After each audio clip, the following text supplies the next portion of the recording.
भाई जावी कतई ढीठ बंदा है। कतई ढीठ बंदा है, मतलब बंदा कहता, हम कहते हैं कि भैया अलोंसो तो लेफ्ट बैक खेलेगा नहीं जब तक बाल्डे है। तो बंदा कहता है ठीक है भैया, हम लेफ्ट बैक तो मैं जॉर्डी एल्बा को खिला दूंगा, लेकिन अलोंसो भी खेलेगा as a centre back. Alonso as a centre back, कौन से चेल्सी के मैनेजर ने अलोंसो को एज अ सेंटर बैक कभी देखा भी है? किसी ने देखा भी है? लाइक आपने लेफ्ट विंग बैक उसकी बेस्ट पोजीशन देखी है कि एक टाइम पे वो ये लेफ्ट विंग बैक में काफी तगड़ा खेलता था, but defensively he was slow and he was not that much aware, मतलब वो ऑफ हो जाता था, मतलब वो मार्क नहीं कर पाता प्लेयर। एक तो पैर थी मैं, ऊपर से अवेयरनेस डिफेंसिवली इतनी अच्छी नहीं है उसकी। तो हुआ क्या कल के गेम में, लाइक लाइनअप में तो बहुत सारे चेंजेस थे। अगर मैं मिड में देखूं तो फ्रैंकी लोन पिवट पे खेल रहा था along with Pedri Gavi. Busquets को बिठा रखा था because of the poor game is having, because obviously old हो चुका है बंदा। तो हाँ, स्लो थोड़ा खेलता है, थोड़ा पोजीशन ज्यादा लूज करता है, वो सब चीजें आ जाती हैं। नेक्स्ट पे हम खेल जाते हैं तो हम फ्रंट लाइन में देखते हैं, जो हम बार बार कह रहा था कि डीएलआर, डेम्बले, लेवेंडोस्की, रफीने के अलावा भी एक फ्रंट लाइन होनी चाहिए। एक कोई ना कोई तो ऑप्शन होना चाहिए, क्योंकि बीच में तो मैं लेवा को ही देखना चाहूंगा, लेकिन साथ में खेल रहा था अंसु फाटी और फरहान टोरेस। फरहान टोरेस जो इंटीरियर रन देने में काफी बेहतर, लाइक विड्थ मेंटेन करो, बट विंगर्स ज्यादातर थ्रेट जो है इंटीरियर आकर ही बना पाएंगे, जो कि Dembele in the decision making में इतना हक्कर, और रफीनिया इतना अच्छे शॉट ना लेकर उसको खराब कर देते हैं कहीं ना कहीं। तो कल का गेम रहा कैसा, इस पर बात कर लेते हैं। बिकॉज विलरियल देखो, जैसे टीम तो बड़ी अच्छी है, पर कल उनकी मेन टीम थी नहीं। कल उनके काफी ज्यादा प्लेयर्स इंजर्ड थे, ऑब्वियसली हमको पता है उनके ज्यादा काफी ज्यादा प्लेयर्स इंजर्ड रह गए। तो अब इससे हम क्या ही कर सकते हैं, लेकिन even then they had a pretty decent team. Villarreal पे कपल ऑफ चांसेस थे गोल स्कोरिंग के, जिसके बारे में मैं थोड़ी सी बात करूंगा। Frenkie's lone pivot was brilliant. But हम शुरू करते हैं भैया बैकलाइन, भाई जॉर्डी जॉर्डी एल्बा और अलोंसो। देखो, अब फेरान टोरेस और एंसो फाटी डिफरेंट क्या ला रहे थे बाकी जो हमारे विंगर्स हैं उनसे? देखो, फेरान टोरेस के एक तो इंटीरियर रेंज जो है ज्यादा थ्रेड प्रोवाइड करते हैं, डिफेंस में थोड़ी हड़बड़ी मचा देते हैं सामने वाली के। एंड ऐसा नहीं है कि वो बंदा बॉल लूज कर देगा, उसका होल्डिंग प्ले है, वो बॉल होल्ड कर सकता है। डेम्बले ऐसे बॉल लूज कर देता है कितनी बार, और वो फिर सामने वाली टीम ट्रांजिशन पे हमको ठोक देती है। वो भी एक बहुत नेगेटिव फैक्टर, लाइक मेरे हिसाब से डेम्बले ज्यादा इफेक्ट डालता है जब उसको आप सेकंड, हमने देखा है यार लास्ट सीजन भी, जब हम उसको सेकंड हाफ में लाते थे तो वो ज्यादा धमाल मचाता था। मैं ये नहीं कह रहा कि वही सही चीज है, बट यार वहां दिक्कत करता है यार, बॉल लूज करके ट्रांजिशन में ठोक देगी। अब फेरान के टीरेन स्पेस बना रहे थे, बंदा बॉल पास कर रहा था, सेल्फिश नहीं हो रहा था जैसे डेम्बले एट टाइम्स होता है। बंदा पास बढ़िया तरीके से डालता है, बट क्रॉसेस थोड़े पुअर थे। क्रॉसेस देखो, राइट हैंड देख, सर्जियो रोबोटो और आपके फरहान टोरेस खेल रहे थे, तो कभी फरहान बाहर सर्जियो अंदर था, कभी फरहान अंदर और सर्जियो रोबोटो बाहर था। बट इनके क्रॉसेस इतने बढ़िया नहीं थे ऑब्वियसली। क्रॉसेज या लॉन्ग बॉल्स तब भी थोड़ी सही थी, बट क्रॉसेज इतने बढ़िया नहीं थे, ठीक है। बाकी लेवा की फिनिशिंग, भाई वो जो दो गोल उसने मारे हैं भाई साहब, पहले उसकी बात कर ही लेते हैं। पहले तो पेड्री पे बॉल आई। अब देखो यहाँ पे डिफरेंट क्या कर रही थी बारसा, बारसा ना बॉल लेके सिर्फ जैसे डिफेंस लाइन है उसके आगे बॉल घुमा घुमा के ऐसे नहीं खेल रही थी। बारसा इन बिहाइंड भी जा रही थी, बारसा क्रॉस भी कर रही थी, लाइक शुरू के 20-25 मिनट तो ज्यादा ही कर रही थी। बट बॉल निकाली वहां से, आपके लेफ्ट विंग से कौन कौन कौन बंदा भागा था? जॉर्डी एल्बा भागा था शायद। जॉर्डी एल्बा भागा, जॉर्डी एल्बा ने कट बैक किया, लेवांडोस्की ने एक टच लिया, बॉल पीछे हुई, दो डिफेंडर को बीट किया, घुमा and goal. Proper professional striker finishing by Lewandowski. देखो 30 मिनट में ही तीनों गोल पड़े, 30 मिनट की वो रेखा में लगातार। फिर लेवांडोस्की ने एक लेवांडोस्की को बॉल फीड होती है, जॉर्डी एल्बा यहाँ से भागता हुआ जाता है, जो कि एक डिफेंडर थोड़ा सा खींच लेता है अपनी तरफ, और लेवांडोस्की को स्पेस मिल जाता है, वो लॉन्ग शॉट ले लेता है और वो यूं कर करके बॉल जाती है और वो भी एक गोल हो जाता है। तो दो गोल बाय लेवांडोस्की। तीसरे गोल पे आते हैं, तो तीसरे गोल पे लाइक मैं फ्रेंकी डियोंग को क्रेडिट देना चाहूंगा, लाइक क्योंकि फ्रेंकी डियोंग ने टैकल करके बॉल जीती थी शायद उसमें।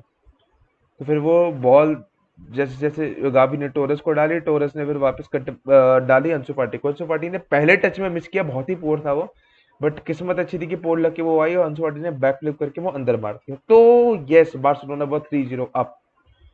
दिक्कतें कहाँ थी यार? देखो, फ्रेंकी ऐसा लोन पेमेंट खेल रहा था तो भाई defensively he was not that good. He was good, recoveries और ये सारी चीजें बंदा कर रहा था, बट काम वो सही नहीं था। At times he was out of position, जहां पर एक बंदा किसी को प्रेस करने के लिए आगे बढ़ रहा है, जो सीडीएम को मेरे हिसाब से प्रेस करने के लिए तो आगे बढ़ रहा है, तो पीछे से अगर वहां से लॉन्ग बॉल निकाल दी तो तू रिकवर नहीं कर पाएगा। और सीडीएम का काम होता है लाइक थोड़ा पीछे पीछे ही रहना काम होता है।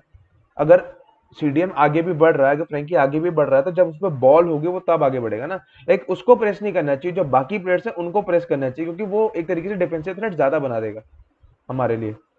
तो फ्रैंकी जब, और फ्रैंकी की बेस्ट बात क्या है, स्पेस मिलती है उसको, बॉल फीड करो, कोई उस पर प्रेस नहीं कर रहा है, तो वो जो बॉल होल्ड करके अचानक से डिफेंस से अटैक का ट्रांजिशन बना लेता है, वो बहुत तगड़ा होता है। वो बुस्केट से बड़ी, इस मामले में तो वो बुस्केट से बढ़िया at at the present. Like difference ये है कि बुस्केट जो है अपने पासिंग से बीट करता है प्रेस को, फ्रैंकी अपने मूवमेंट से बीट करता है प्रेस को। ये काफी बड़ा फर्क है। लाइक वो एक पास करेगा, फिर वो पास वापस उस पर आएगा, फिर वो बॉल प्रोग्रेस करके भाग जाएगा सीधा। तो फ्रैंकी एक दो बार आउट ऑफ पोजीशन था, ठीक है, लाइक विलेरियल जैसी टीम के खिलाफ सही हो गया, बट मे बी किसी और टीम के खिलाफ जो थोड़ी आपसे स्ट्रांग है, या थोड़ी ज्यादा क्लिनिकल है, या थोड़ी ज्यादा टैक्टिकल है, तो उनके खिलाफ प्रॉब्लम हो जाती है, बट कोई बात नहीं।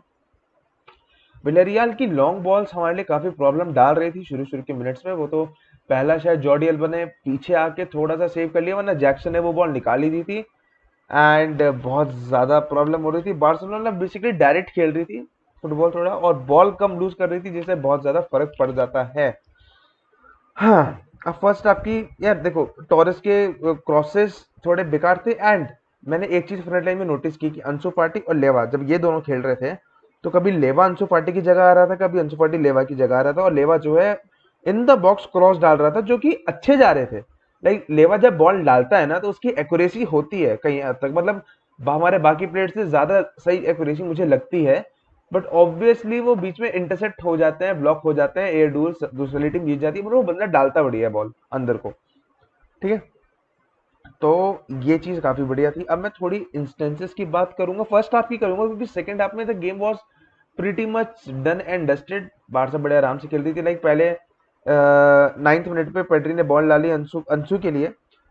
पेड्री ने बॉल डाली अंशु के लिए, अंशु रन मार रहा था, वो इन बिहाइंड निकल गया था, बट उनका जो गोलकीपर है रूली, वो आ गया कि उसने बॉल स्टॉप कर दी। तो ये भी काफी अच्छा सिनेरियो बना था 9th मिनट के अंदर। 13th मिनट के अंदर रोबोटो ने एक लॉन्ग बॉल डाली पेड्री के लिए। लाइक पेड्री घुस गया था, इन बिहाइंड जा रहा था, तो लॉन्ग बॉल डाली जो कर्व होके गई, और उधर अंशु पार्टी पे आई, जो अंशु पार्टी ने थोड़ा पास किया लेवा को बैकवर्ड्स, बट वो उनके डिफेंस ने, लाइक वो अच्छा खासा थ्रेड बना था, बट उनके डिफेंस ने वो कंटेन कर लिया। सो बारसा थोड़ा तेज फुटबॉल खेल रही थी, बिकॉज इतना ज्यादा लाइक ना डेम्बेले बॉल रोक के अपना डिसीजन में टाइम वेस्ट कर रहा था, ना बुस्केट्स था, तो थोड़ा फर्क पड़ जाता है। बाकी अलोंजो के लिए कवर अप कर रहा था आपको कुंडे, बहुत बार उसने कवर अप किया। एक बार तो वो निकल ही गया था प्लेयर, तो अलोंजो ने पैर उठा के, यहाँ बॉल थी उसकी छाती पे, यहाँ मारी थी, मतलब बॉल पे ही मारा था, तो बॉल उछल के वो फिर रिकवर हो गई। तो अलोंजो बेसिक लाइक शुरू के थोड़ा शेकी, यार हमें भी घबराहट होती है यार, Alonso defensively as a centre back खेल रहा है, बट हाँ, ही वॉज, उसने अपना काम किया। देखो क्रेडिट तो जाएगा, उसने अपना काम किया। But in bigger games, in against strong team, जैसे अगर मैं बायर्न म्यूनिख के खिलाफ कहूँ, अगर अलोंसो ऐसे खेलेगा ना, बाबा ना, ठोक देंगे। ये तो विलेरियल थी। आप ऐसे गेम्स में ये चीजें कर सकते हो। उसने पीके को बिठा कर रिट्राई किया है भाई, बहुत बड़ी बात है। गोटे तो हैं उस पर अच्छे खासे जावी पे। तो विलेरियल ने अटैक किया, लॉन्ग बॉल डाल रहे थे, लाइक 20वें मिनट पे भी उन्होंने ये किया था, लेकिन कुंडी ने, वही मैं कह रहा था, वो अलोंसो ने पहला आगे बजा दिया। 21वें मिनट पे डांजुमा निकल ही गया था, चांस उस पर अच्छा था, निकल ही गया था, लाइक वो इधर से पूरा निकल ही गया था, बट वो यहाँ पे कुंडे था एंड उसने शॉट गलत लिया। तो भैया मतलब चांस वो दो तीन बन रहे थे उनके, बट इतने लीथल नहीं थे वो सब। तो इतना हमको डिफेंसिवली प्रॉब्लम नहीं हो। टेस्टेगन ने शायद ही कुछ किया हो, क्योंकि एक ही शॉट ऑन टारगेट था, वो भी बहुत दो साइडर मारा था उसने। बाकी फाटी थ्रू निकल गया था, बट एक केस में फाटी थ्रू था, फाटी पे बॉल थी, बट फाटी ने क्या किया, लूप कर दी बॉल, जो सीधा रूली के हाथ में गई, जो विलेरियल का गोलकीपर था। तो वहां काफी खराब डिसीजन मेकिंग थी, वो पता नहीं क्या करना। एक दो बार देखो, अंशु के भी एक दो बार सेल्फी स्ट्रेट्स दिखे हैं इस गेम में, नहीं मतलब जितना बार मैंने देखा है, बट मेरे हिसाब से ठीक है, बंदा ट्राई करता है थोड़ी नई चीजें। बट लाइक एक बार सेल्फी स्ट्रेट ये दिखा था उसका कि वो उसका, उसकी बैक है गोल की तरफ, बॉल उछली पड़ी है, सामने से दो प्लेयर आ रहे हैं, उनको पास करने के बदले ताकि वो शॉट ले सके, उसने बाइसिकल की ट्राई किया, जो कहीं से भी गोल नहीं जाता। तो ऐसी चीजें ना हो, क्योंकि उस चीज में भी जब उसने बॉल लिफ्ट की थी, तो सीधा उसके हाथों इतना कोई थ्रेट नहीं था भाई, लेवा इधर खड़ा तो उसको पास कर देता। तो ठीक है, अंशु को लेवा से काफी कुछ सीखने को मिलेगा। लाइक वो एक दो इंस्टेंसेस पे हमें खा सकता है, क्योंकि मैं नहीं चाहता यार कोई ऐसा ऐसा प्लेयर हो जो ऐसी चीजें करे, मतलब या पुअर डिसीजन मेकिंग कभी कभार ठीक है हो जाती है, बट वो थोड़ी सेल्फिशनेस सी लग जाती है, वो अच्छा नहीं लगता यार, कम ऑन यार। लेकिन पार्टी यंग है तो यार ठीक है भाई, यंग के लिए क्या ही कहें। बाकी एक दो इंस्टेंस की मैं और बात करूंगा। एक बार क्या हुआ था कि सेकंड हाफ की बात है, पेड्री यहाँ खड़ा है बॉक्स के आगे, जैसे वाल्वर्दे खड़ा था ना, जैसे उसने गोल मारा था बार्सा के खिलाफ, लगभग उसी पोजीशन पे पेड्री खड़ा है। उधर रोबोटो है जिसके पास बॉल है। तो भाई तुमको बॉक्स के अंदर क्रॉस क्यों डालना है?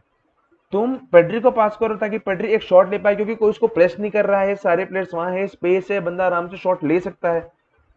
तो ये चीज लैक हो रही है ना कहीं, ये चीज लैक हो रही है, क्योंकि ये चीज बार्सा को करनी चाहिए। इससे अटैकिंग थ्रेट और ज्यादा बढ़ता है भाई, जब डिफेंस उधर कंटेन है, एक तुम्हारा मिडफील्डर यहाँ खड़ा है, खासकर पेड्री जैसा। गावी होता तो मैं कहता चलो पास ना भी करो, क्योंकि गावी की शूटिंग इतनी अच्छी नहीं है जितनी पेड्री की है, बट पेड्री उस सिनेरियो पे होता तो गोल मार देता। बट वही है, बेवकूफी। Roberto as a right back क्या, ठीक है, इस मैच के लिए वो अच्छा था, सही खेला। तो बस मैं ये कह रहा था कि यार ऐसी चीजें यूटिलाइज करनी चाहिए ना, cut back to the midfielders, back pass मतलब साइड वे पार to the midfielders, like side way ही कहेंगे ना, हाँ, यूं पास करो मिडफील्डर को, बीच में बॉल पहुंचाओ, जब वहां पे डिफेंस पीछे को कंटेन हो रखा हो, प्रेस नहीं हो रहा है। सो ओवरऑल बार्सा का काफी अच्छा गेम था। और मेरे हिसाब से और कोई मैंने पॉइंट मिस किया हो तो मुझे देखने को, कुंडे ने भी अटैकिंग, एक कुंडे के डिफेंसिव और अटैकिंग वर्क रेट तो कुंडे का काफी सही रहता है। एंड जॉर्डी एल्बा का गेम की मैंने बात नहीं किया। देखो जॉर्डी एल्बा को खिलाने का रीजन ये था कि वो क्रॉसेस बढ़िया डालता है और हमें उसकी जरूरत थी, क्रॉसेस, कटबैक्स, वो सारी चीजें। उसके एक कटबैक, वो शायद उसी का कटबैक था शायद, हाँ, उसी के कटबैक की वजह से वो लेवा का गोल पड़ा। तो ये सारी चीजें हमें और कोई प्लेयर नहीं देता इतना अच्छे से, जितना भाई बेस्ट क्रॉसर टीम में कौन है अभी, एल्बा। माना defensively is very shit, but कल डिफेंसिवली इतनी ड्यूटीज थी ही नहीं, तो ठीक है, निकल गया गेम, अच्छे से निकल गया। लेवा ने गोल मार दी, दो गोल मार दिए। अंशु का एक गोल आया, अच्छी बात है। ऑब्वियसली पहली टच में जाता तो और अच्छा वो गोल लगता, बट रिकवरी भी अच्छी होती है, लाइक वो भी, like if you miss the first chance, second chance में टेक अवे किया। विलेरियल का डिफेंस वो सेकंड चांस को रोकने के लिए वही नहीं था तैयार। तो ठीक है, अच्छा खेला बार्सिलोना ने ओवरऑल गेम। गलतियां खामियां जो थी वो थोड़ी बहुत बता दी, क्योंकि वही थी, क्योंकि ज्यादा हम टेस्ट नहीं हुए तो इतनी ज्यादा नहीं, बट हाँ, जिस बैकलाइन से हम गए थे उसके बावजूद क्लीन शीट रखना विलेरियल जैसी टीम के खिलाफ, it's a good thing, it's a big thing, big thing. Ter Stegen कुछ ज्यादा करना नहीं पड़ा, तो उसकी क्या ही बात करूं, एक दिन बंदे को आराम मिल गया एक तरीके से, बस वो पीछे खड़ा ही रहा और कुछ ज्यादा उसको उसने कुछ किया नहीं। ठीक है, बाकी अब अगला गेम शायद हमारा बायर्न म्यूनिख के खिलाफ है। ये game specially after losing the El Clasico, specially after getting out of the champions league most probably, ये गेम बहुत जरूरी था माइंडसेट के लिए। कैंपनू ने बहुत ज्यादा प्लॉट किया फ्रैंकी को जब वो जो भी टैकल चैकल्स कर रहा था, एंड कैंपनू ने बू भी किया जब आपके वेटरन्स आ रहे थे, जो जरूरी है जेरार्ड पीके को। एंड सर्जियो बुस्केट्स की, मैं देख यार, बू ठीक है यार, जब पुअर परफॉर्म करोगे तो यार इतना क्रिटिसिज्म तो मिलेगा ही मिलेगा, वो ऑब्वियसली बनता भी है। तो खैर यही बात थी, यही चीजें थी। एल्बा ने अच्छा गेम दिखाया, एल्बा से मुझे एक्सपेक्ट नहीं था। Same goes with Marcus Alonso.